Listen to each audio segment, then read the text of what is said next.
कराची में पंजाब के गवर्नर सलमान तासीर से यकजहती के इजहार के लिए सिविल सोसाइटी की तंजीमों ने एक रैली का इनेकाद किया।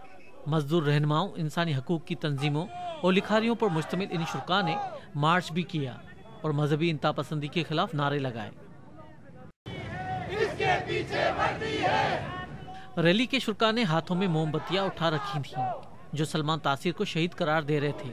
कालम नवीस मोहसिन सईद इस वाक़े को इंतहा पसंदों की वार्निंग समझते हैं। मुझे सबसे ज़्यादा खौफ और डर और इस बात का है कि ये जो रिलीजियस एक्सट्रीमिस्ट हैं, ये हम सबको खामोश कराना चाहते हैं। सलमान तासीर साहब को कत्ल करके ही वो दिखाना चाहते हैं कि अगर सलमान तासीर साहब को कत्ल कर दिया है तो हम लोग कौन हैं, और हमें खौफजदा करना चाहते हैं। मगर मैं इनसे सवाल पूछना चाहता हूँ, ये हमें बताएंगे कि हमारा मज़हब क्या है, और ये हमें बताएंगे कि हमें अपने नबी सल्लल्लाहु अलैहि वसल्लम से कैसे मोहब्बत करनी चाहिए। हम मुसलमान नहीं हैं क्या इस मुल्क में?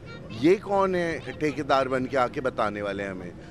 वुमेन एक्शन फोरम की उज़्मा नूरानी का कहना था कि तौहीन रिसालत कानून में तरमीम होनी चाहिए। देखिए, ये जो माइंडसेट है ना, ये क्रिएट किया गया है, और मैं समझती हूँ इस वक्त जो हालात पैदा किए जा रहे हैं मुल्क में, ये बहुत ख़तरनाक है। और कल के वाक़े से आप ये देख लें कि जितने भी ये बॉडीज़, रिलीजियस ऑर्गेनाइजेशंस हैं, ये बड़े दलेरी से आकर इस एक्ट को सपोर्ट कर रही हैं और कह रही हैं कि जो हुआ है ये सही हुआ है। मेरे ख्याल से ये जो एक झूठ की फ़िज़ा क्रिएट की जा रही है, 31 तारीख की जो स्ट्राइक कॉल थी वो बाय इटसेल्फ मतलब वो जो बेसिस था कि इस्लाम ख़तरे में है, जबकि इस्लाम से इन कवानीन का कोई ताल्लुक़ नहीं है। ये एक मिलिट्री डिक्टेटर ने ये कवानीन बनाए थे, इसमें जो तरमीमें की थी और उनको इतना ख़तरनाक बना दिया था कि इसकी वजह से इतने सारे लोग इस कवानीन की वजह से सफ़र कर रहे हैं इतने सालों से। औरत फाउंडेशन की रीजनल डायरेक्टर मेनाज रहमान का कहना था कि जनरल ज़िया-उल-हक की तरामीम की वजह से इस सूरत-ए-हाल का सामना है। और अब हालांकि जमहूरी हुकूमत है, लेकिन वो मुल्ला इतने स्ट्रांग हो चुके हैं कि वो हुकूमत को उन्होंने दीवार से लगा दिए।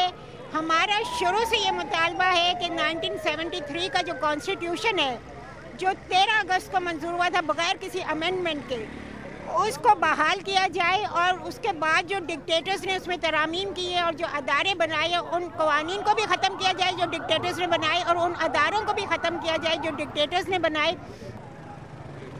इस रैली के लिए ईमेल्स और SMS के जरिए लोगों को शिरकत की दावत दी गई, मगर ये रैली लोगों और ना ही मीडिया की कोई ख़ास तवज्जो हासिल कर सकी। जितना लोगों को डराया जाएगा उतनी मुश्किल होती जाएगी। मैं समझती हूँ कि अब वक्त आ गया कि लोग जमा हो, इकट्ठे हों और इसके ख़िलाफ़ आवाज़ उठाएं। तो हो रहा है, मैं इतना भी हो गया बहुत बड़ी बात है, क्योंकि लोग अपनी जान के लिए परेशान होते हैं, मगर बहुत लोग हैं जो इस सब के ख़िलाफ़ हैं। और जब तक हम ये क़वानीन को तब्दील नहीं करेंगे, मैं नहीं समझती कि ये मुल्क आगे बढ़ सकता है।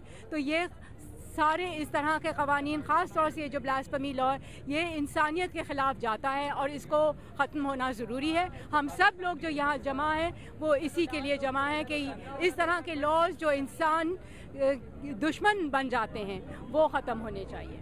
पाकिस्तान की कई सियासी जमातें तौहीन रिसालत के कानून में तरमीम का मुतालबा करती रही हैं, मगर शिद्दत पसंदी के हालिया वाक़यात के बाद ये तंजीमें अपने मौक़िफ़ से पीछे हट गई हैं, मगर कुछ सरफिरे अभी तक इस मौक़िफ़ पे डटे हुए हैं। रियाज सोहेल, BBC, कराची।